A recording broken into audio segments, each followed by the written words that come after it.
Greetings, friends.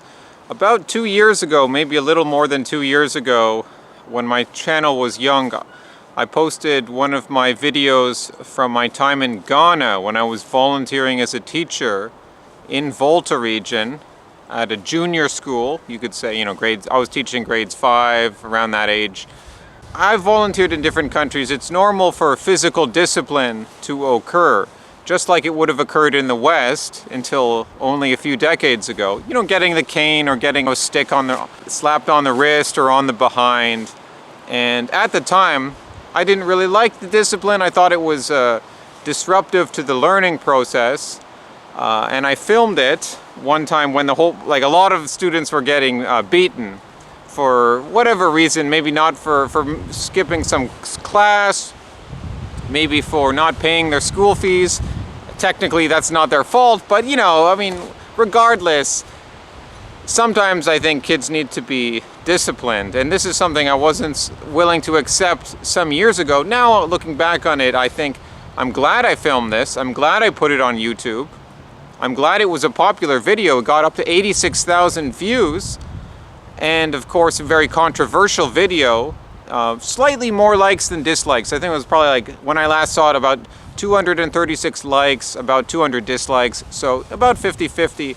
A lot of Africans have opinions on it, of course, and foreigners as well, but obviously people are horrified, but just as many or slightly more people think, well, this is a good thing. We need this physical discipline, because otherwise you're going to have spoiled children. I can't show you this video because YouTube removed it recently, about a week ago, and they gave me a strike, a community guideline strike on my channel for breaking the guideline of depicting violence or mistreatment towards minors. So obviously I took a bit of issue with that, and I appealed, but the whole appeal process is ridiculous. You can only write 300 characters, and that's literally I don't mean 300 words, 300 characters. So that's you can fit in a few sentences there in this little tiny box. And I said, look, I need to write more to explain my appeal process, because there's 5 reasons why this video should not have been taken down. So can you give me an email or something where I can email someone and I get a response the next day saying, upon review, your video will stay deleted. We're not going to reinstate it. Just the YouTube team, some anonymous probably computer-generated message. It's impossible to get a hold of a human being at YouTube. I looked into this. You literally, you can't call them. There's nothing you can do. You have to have at least 25,000 subscribers and a yearly or a half-yearly minutes of watch time approaching 1 million minutes or 6 million minutes, some astronomical figure that most YouTubers are never going to be able to match that. So effectively, there's no way to contact YouTube, even to try calling them up. Unless you really want to go out of your way. It's just they design it so to discourage you from doing that. It's very very discouraging. So I want to read to you the appeal process I wrote for them, because it was a bit longer than that. It was about, not that long. It was 5 paragraphs, basically. So I said to YouTube, I kindly request you to reinstate my video, School Discipline in Ghana, Getting the Cane, for the following reasons. Number 1, this is educational, documentary content from when I was a volunteer teacher in Ghana in 2010 and 2011. Many Westerners volunteer as teachers in Africa, and they have an unpleasant surprise when they encounter this physical discipline. This video is meant to show them what to expect.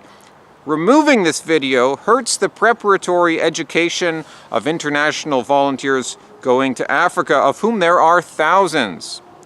Number 2, YouTube has already dealt with this video about 2 years ago when they changed it so that only adults with an account could view it. Now, obviously, not everyone with an account might be an adult, but that was a step in the right direction. They did contact me, and I did not appeal the process. I accepted the decision at the time for YouTube to return to this video and now consider it more serious shows a lack of professionalism. If people at YouTube have already reviewed the content less than 2 years ago, and they found it appropriate for adults, and they contacted me, and in the end they said, you can appeal this if you want. So it was an official process. If they already did that, then why should I now be given a strike or a warning for the same content, the same video? YouTube is being unpredictable and unreasonable, which makes it difficult to operate a channel. If this is how YouTube treats content creators, how can I know what to expect? Number 3, the video isn't quote unquote violence or quote unquote mistreatment against children. Calling it violence or mistreatment suggests that a crime is being committed, when this is not true. Neither is this discipline excessive. The children, who are practically teenagers, are getting a little slap on the wrist or on the behind because they had done something wrong. I didn't like seeing this at the time, but I never doubted that the school officials had good reasons to be doing it. Physical discipline like this is normal in most non-Western countries, and it was normal in the West before a few decades ago. Though many people dislike this punishment, if you see the likes and comments, it's clear that just as many or more people, especially Africans, see this discipline as appropriate. It's a conservative culture over there. That's good for them. Number 4, even if YouTube insists that this content does depict violence against minors, I implore YouTube to consider that in this case they are stretching the concept too far. This video doesn't depict real violence like children being tied up and beaten without cause in some dingy basement by an alcoholic father. It's fairly harmless in a physical sense, merely producing a stinging sensation. It's a tiny little stick, it whips you on the wrist or on the behind, and yeah, it causes some momentary pain. And it works! That's why it's used, because it works. Number 5, by censoring this content, YouTube is discriminating against traditional Ghanaian culture and also discriminating against African culture. This is kind of tongue-in-cheek, but knowing that YouTube is run by social justice warriors, I wanted to try this tactic, like, oh, you're discriminating against Africans. And because they're not going to reinstate my video now, I don't see the harm in just, admitting this now. So yeah, but in a sense they are. I mean, it's technically true. I mean, they kind of are also discriminating against traditional African culture, or at least how it's been since the colonial times. YouTube is explicitly describing this behavior as violence, whereas the Africans do not see it this way. Obviously, some Africans see it as violence, but I don't think that too many of the Africans actually living in their home countries that haven't been exposed to this nonsense in the West, I don't think so many of them would see it that way. YouTube is sending a message not to post documentary footage of Africa on their platform. And that's true, they are. If something as mundane as school discipline can be censored, this is not child soldiers. This is not like... There's a lot of crazy things that you could film in Africa that you could make an argument to be censored. I mean, really? Kids getting a slap on the wrist? Of all the things that you could be censoring? That's what you choose to censor? It's because of their rigorous codes. Like, oh, any violence or any physical force used against minors, it fits their code, so they have to censor it. And they're not obviously not willing to look into the context. I don't think someone was trying to get back at my channel and they went over that video to get at me because I say politically incorrect things. I think the video has been very popular. It was 86,000 views by the time it was removed, and that's why they noticed it. But it's ridiculous. This is good footage. This is good educational documentary footage. So in conclusion, I sincerely encourage YouTube to take into account that they are hurting the preparation of international volunteers. And I'm not exaggerating there. It really is good preparation to see what's going on there, because otherwise a lot of the young female volunteers are so shocked by that, are crying because of that. You shouldn't be crying. You shouldn't be shocked by this. You should even look on this as, this is a good school. They have things under control. They're not just letting the kids run the show.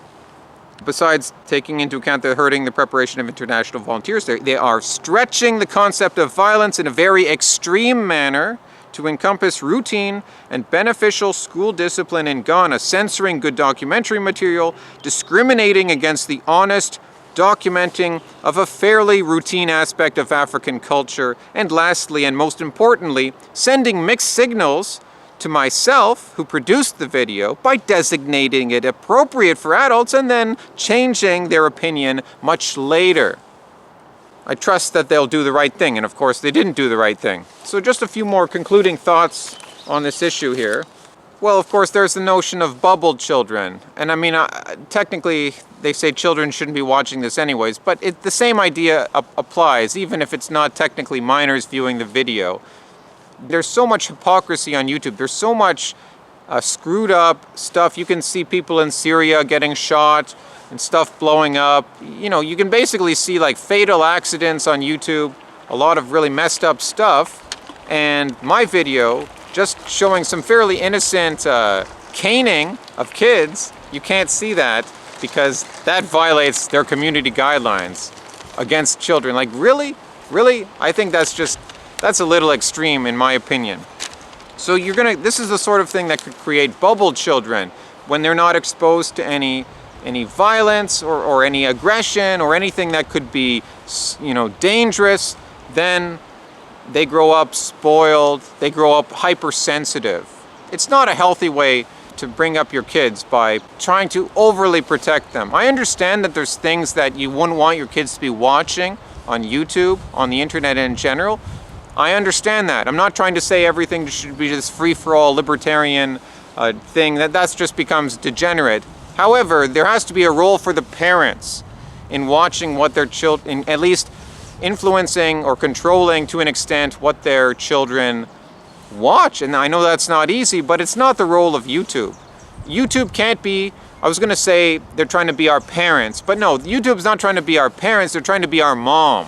They're trying to be our mom for everyone.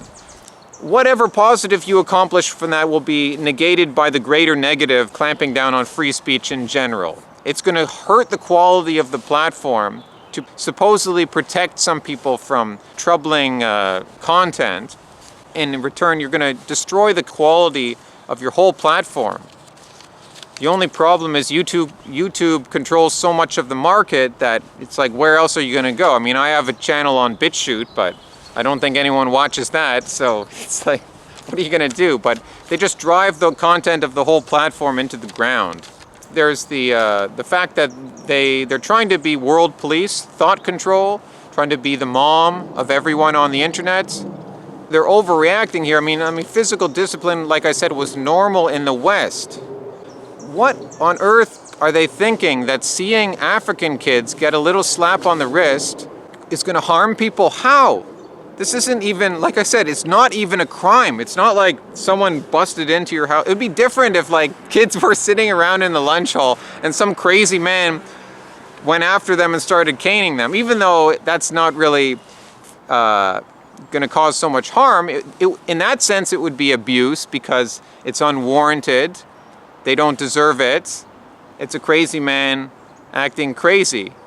Then you could have some argument. But this is clearly school, you know, they're all lined up. You can see what's going on. And if they wanted clarification, they could have contacted me for clarification. But no, because there's too much content for them to deal with, they have to take this very short approach and not look at any details because they can't be bothered. They don't have the time. And I do think that the West has also been disadvantaged by removing physical discipline from the school culture. Like, I remember when I was in senior kindergarten, we did a prank where we all, after recess, we didn't come back to the schoolroom. We all hid in the storeroom. And we all ended up getting spanked for that, spanked in front of the class. Everyone's laughing at us. It's like, oh, it's a spectacle. It's like, okay, we learned our lesson. You make it into a spectacle on purpose so that everyone gets the message.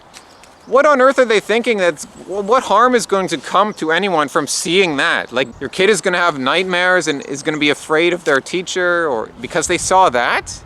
I don't understand this thinking process at all.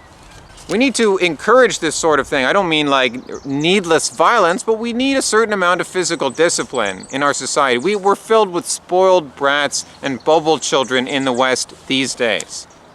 Physical discipline is not the answer, but it's one small part of a general answer, which is a cultural change which we need. And besides the lack of physical discipline, is it any coincidence that it's mostly women who are the teachers these days, especially in junior school, nursery school, primary school? They're all women. And then some of the women will say, oh, well, men aren't going to teachers' college. Well, do you think men feel comfortable going to teachers' college these days? In this climate of Me Too, in this climate where men are demonized, do you think they're really comfortable? No, the answer goes much deeper than it's just, oh, the men just aren't going to teachers' college. And in any case, in Ghana, it was women doing the caning. It was men doing the caning in this case. But women would certainly do caning too in Ghana. That would certainly happen too. I get that in the Victorian period, sure, maybe the British took it a little too far and it was ultra disciplined. And yeah, maybe in the Victorian period they did take it a bit too far. But that doesn't mean you just throw the whole institution of physical discipline out the window. That's not the answer either. So that's what I have to say about this whole physical discipline thing as violence or mistreatment of children. I mean, yes, you can kind of make the argument, sort of it's violence, but it's not mistreatment. This is fully sanctioned. This is appropriate. And some violence actually, I don't want to say violence is good, but some violence is necessary in society, in culture, because humans aren't naturally good. This is what the left can't understand. Oh, we're all just naturally angels. We're all just going to grow up to be wonderful people. No, that's not true. And then YouTube and schools, and it's like, by the way, we're imposing our Western social justice mindsets on Africa and on the whole world, which is inappropriate too. It's inappropriate for the West, let alone imposing those expectations on the whole world. So you do see Africans who are watching. You do see some Africans see the West as poisonous. Get the white man out of Africa. And then I'm saying, hey, I'm trying to help Africa. But there are poisonous things about the West. Social justice, feminism. These things have infected Africa. That's not good for Africa. They should be worried about these certain factors from social justice, the left, this kind of global homogenized culture they want to push on the whole world, where they don't want to push it on China or Saudi Arabia, but they'll push it on Africa when they can. It's a godless world, or at least the corporate world is godless, and yet they try to be a moral arbiter. You see how that doesn't work? You can't be the moral arbiter when you stand on nothing. What do they stand on? Nothing. Material profit, social justice ideals, it's all vapid, and it all just comes down to me, power, equality, these vague notions which destroy societies. They have no moral authority, and yet they're trying to be the moral authority. That doesn't work. Even if the Victorian period physical discipline in British schools and Canadian schools may have been too harsh, well, at least the schools were operating from a religious moral standing, which is better than operating from, oh, just a corporate, we know what's best for the whole world. We're corrupted ourselves, but we're going to tell you what you can and cannot do. So that's why YouTube is completely incapable of being the moral police. Even if we should have, even to consider if we should have something, we probably shouldn't have some moral police for the whole world, but they're incapable of it and they're undeserving of it. One more thing about YouTube. You may have seen this recommended channels thing in the side of when you're looking up someone's channel, they'll have recommended channels next to it. I don't know what happened a few months back. It got a lot worse. I used to see different channels when I would look at my channel. The recommended channels might be, maybe some stuff from Ghana, maybe some MGTOW channels when I was posting more MGTOW themed videos, like different stuff, some of it bigger channels, some of it smaller channels, but at least some selection of somewhat unique channels would appear next to my channel on the home page, or on other channels too. Then something changes a few months ago.